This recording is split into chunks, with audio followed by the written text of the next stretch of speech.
Hello friends, कैसे हो। मेरा यूट्यूब चैनल में आपका हार्दिक स्वागत। और हमारे टेंस चल रहे थे तो उसके लिए एक आज मैं आपके लिए एक मौखिक सेशन लेकर आया हूँ आपके लिए आपके बीच, क्योंकि थोड़ा हमें टाइम नहीं मिला सेशन के लिए। मैं पूरा सेशन बाद में लूँगा, लेकिन थोड़ा आपके लिए यहीं से समझा देता हूँ। तो हमारा टॉपिक चल रहा था टेंस। टेंस पर हम हिंदी से इंग्लिश में वाक्य ट्रांसलेट करते समय उसको पहचानने की बात चल रही थी। तो हमारा वाक्य कितने प्रकार के होते हैं उनकी बातें चल रही थी। तो उनको बातों को ध्यान में रखते हुए एक महत्वपूर्ण बातें थी जो मैं आपके लिए बीच आपको बता देता हूँ कि जो हमारा टेंस चल रहे थे। तो जो हिंदी का वाक्य आता है वो आपके लिए बता दूँ तो मैं उसमें हमें टेंस की पहचान करनी होती है। तो जो हिंदी का वाक्य होता है वो 5 प्रकार का हो सकता है। आपकी जानकारी के लिए बता दूं तो जो हिंदी वाक्य होता है जो आपके सिलेबस में आपके लिए ओनली 5 प्रकार का आएगा, यानी कि उसके 5 प्रकार होते हैं। जैसे कि पहला प्रकार होता है साधारण वाक्य। यदि कोई वाक्य आया तो वो साधारण हो सकता है। उसकी पहचान हमें कैसे करनी है, जैसे कि चलो सिंपल को छोड़ते हैं, यानी कि एक आपके शॉर्ट फॉर्मूला बताऊंगा, ट्रिक। और दूसरा सेंटेंस का नाम होता है नेगेटिव, हिंदी में बोलते हैं नकारात्मक वाक्य। यानी कि पहला हुआ साधारण वाक्य जिसको बोलते हैं सिंपल सेंटेंस।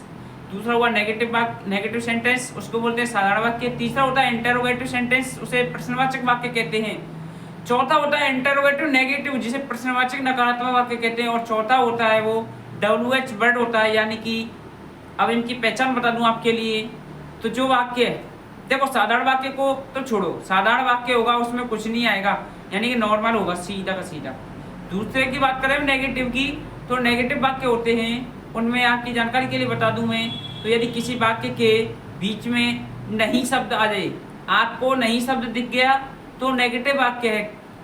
पहले की पहचान सिंपल, दूसरा हुआ नेगेटिव, यानी कि आपको नकारात्मक वाक्य दिखाई दे गया तो नेगेटिव है, उसमें नहीं शब्द आएगा। ठीक है, तीसरे के ऊपर चलते हैं तो इंटरोगेटिव सेंटेंस।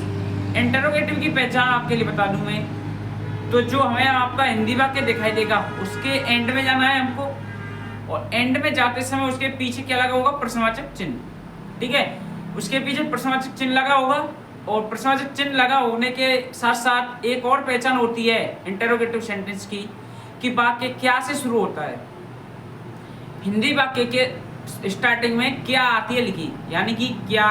जैसे कि आपकी एग्जाम्पल के तौर पे एक बता दूं क्वेश्चन, तो क्या राज्य विद्यालय जाता है, प्रश्नवाचक चिन्ह। वाक्य क्या से शुरू होगा, एंड में प्रश्नवाचक चिन्ह लगा होगा, तो उसे इंटरोगेटिव सेंटेंस कहते हैं। चलते हैं नेक्स्ट सेंटेंस की तरफ, उसे बोलते हैं इंटरोगेटिव नेगेटिव, जो कि चौथा वाक्य है। तो चौथा आपकी जानकारी के लिए बता दूं तो उसकी पहचान होती है, देखो सबसे पहले इंटरोगेटिव आया, तो इंटरोगेटिव की पहचान क्या होता है, ये भी मैंने क्या से शुरू होगा और पीछे इंडियन में प्रश्नवाचक चिन्ह। अब बात कर रहे हैं इंटरोगेटिव नेगेटिव, जिसमें नेगेटिव और जुड़ गया। नेगेटिव का मतलब नहीं शब्द, तो वाक्य के बीच में नहीं शब्द और आएगा, यानी कि वाक्य क्या से शुरू होगा, बीच में नहीं शब्द होगा और एंड में प्रश्नवाचक चिन्ह होगा, तो उसको मिला के क्या हो गया, वो इंटरोगेटिव नेगेटिव सेंटेंस। जैसे कि क्या राज्य विद्यालय नहीं जाता है, प्रश्नवाचक चिन्ह, यानी कि वाक्य क्या से शुरू हुआ, लास्ट में प्रश्नवाचक चिन्ह है और बीच में नहीं शब्द है। तो चौथे की पहचान ये हुई।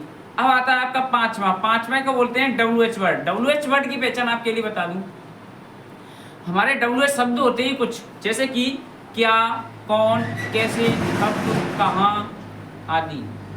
तो जो शब्द होते हैं क्या, कौन, कैसे, कब, कहाँ, कौन सा, कौन सी, कैसे, किसका, किसकी, यानी कि इन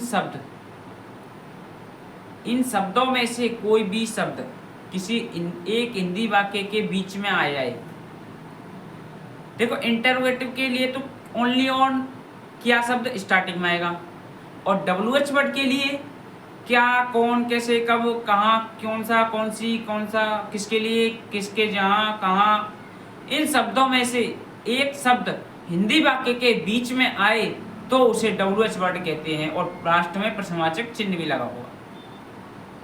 इनमें से कुछ भी नहीं आए तो सिंपल सेंटेंस, खत्म। पांचों प्रकार के वाक्य। अब इन पांचों के अलग अलग फॉर्मूला होते हैं और उन्हीं हिसाब से हम कल से हिंदी के वाक्य बनाना स्टार्ट करेंगे, हिंदी से इंग्लिश में वाक्य ट्रांसलेट करना। तो जो 5 प्रकार के वाक्य थे वो मैंने आपके लिए पहचान बता दी है, और एक बार अभी ब्लैक बोर्ड के माध्यम से आपके लिए मैं नोट करके लिखा दूंगा, बता दूंगा अभी नेक्स्ट सेशन में। तो जो हमें हमारे बोलने के तरीके से आपके लिए जो समझाए गए हैं टेंस सेंटेंस, तो उनको कैसा लगा हमारा सेंटेंस का तरीका, एक और रिवाइज कर दूं आपके लिए। यानी कि अगर नेगेटिव वाक्य हुआ, आपने सुन लिया नेगेटिव सेंटेंस यानी कि, तो नहीं शब्द आएगा हिंदी वाक्य में। यानी कि हिंदी वाक्य के बीच में नहीं शब्द दिखाई दे गया तो नेगेटिव सेंटेंस है। वाक्य क्या से शुरू हुआ, एंड में प्रश्नवाचक चिन्ह लगा हुआ है तो इंटेरोगेटिव सेंटेंस है। यदि वाक्य क्या से शुरू हुआ, बीच में नहीं शब्द है और लास्ट में प्रश्नवाचक चिन्ह है, तो वाक्य कौन सा होगा, इंटेरोगेटिव नेगेटिव। और यदि वाक्य के बीच में क्या, कौन, कब, कैसे, कहाँ, किसका, किसकी, किसी, इनमें से कोई शब्द आए तो WH वर्ड होता है, WH वर्ड वाला सेंटेंस होता है। यदि इनमें से कुछ नहीं मिले आपको, ना तो नहीं लग रहा हो, ना प्रश्नवाचक चिन्ह हो, ना वाक्य क्या से शुरू हो रहा हो, ना बीच में कहाँ, कौन, कैसे, कब इत्यादि, मतलब इन शब्दों में से कोई भी शब्द नहीं हो, तो वाक्य होगा सिंपल सेंटेंस। तो कैसी लगी जानकारी? अगर वीडियो अच्छी लगी हो, हमारा सेशन अच्छा लगा हो तो लाइक और सब्सक्राइब करना ना भूलिए भाई। और मिलते हैं नेक्स्ट सेशन में, तब तक के लिए बेस्ट ऑफ लक। ऐसे ही पढ़ाई करते रहिए गजब तरीके से।